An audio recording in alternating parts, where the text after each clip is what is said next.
In 1944, at the height of World War II, a British economist named Radford was serving in the army. He was captured and lived in prison camps for more than a year. Prisoners at the camps received Red Cross packages that contained food, cigarettes, and a few necessities. These were precious supplies in POW camps. At first, prisoners gave away the things they didn't like, but before long, they started trading instead. Radford's explanation of this behavior may surprise you. Very soon after capture, people realized that it was both undesirable and unnecessary in view of the limited size and the equality of supplies to give away or to accept gifts of cigarettes or food. Goodwill developed into trading as a more equitable means of maximizing individual satisfaction. More equitable? Really? Why would exchange be more equitable than gifts? Well, in a voluntary exchange, both parties are better off, or they wouldn't trade at all. Gifts are nice, but only the person receiving the gift is better off. Of course, the giver might expect a gift in return, but then that's exchange. There are two reasons that this is important. Exchange corrects mistake in allocation because it moves stuff towards higher valued uses, and exchange makes everyone who exchanges a lot happier. There are two basic origins of exchange, and both are important. First, same stuff, different preferences.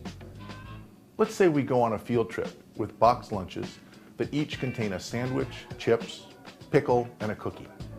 I like chips, and you like cookies. I throw in my pickle to get you to agree. We make the exchange.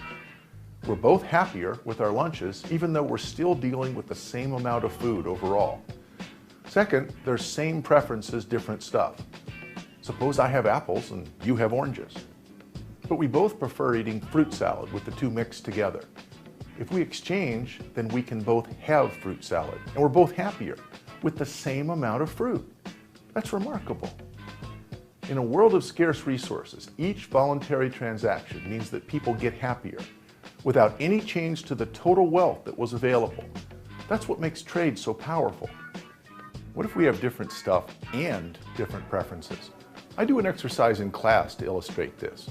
I give away t-shirts to my students, but I cheat. I make sure almost every one of them ends up with the wrong size. So I ask, are you happy with your t-shirts? Maybe 10% say that they are. Then I let them exchange shirts if they want to, but only with their neighbors in the same row.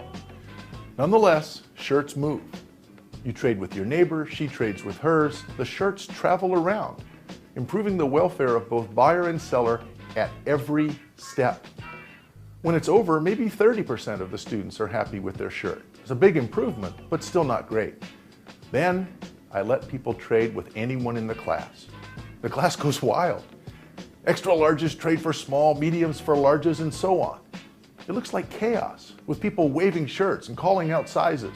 No plan, no direction. But at the end of trading, how many say they're happy? 90% or more.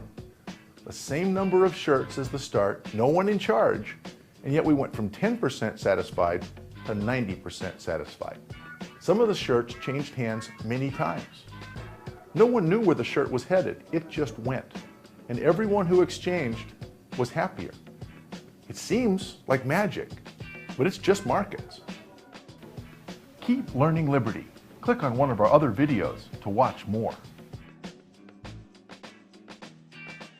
If you want to do more than watch videos, click on the link for student opportunities and more resources.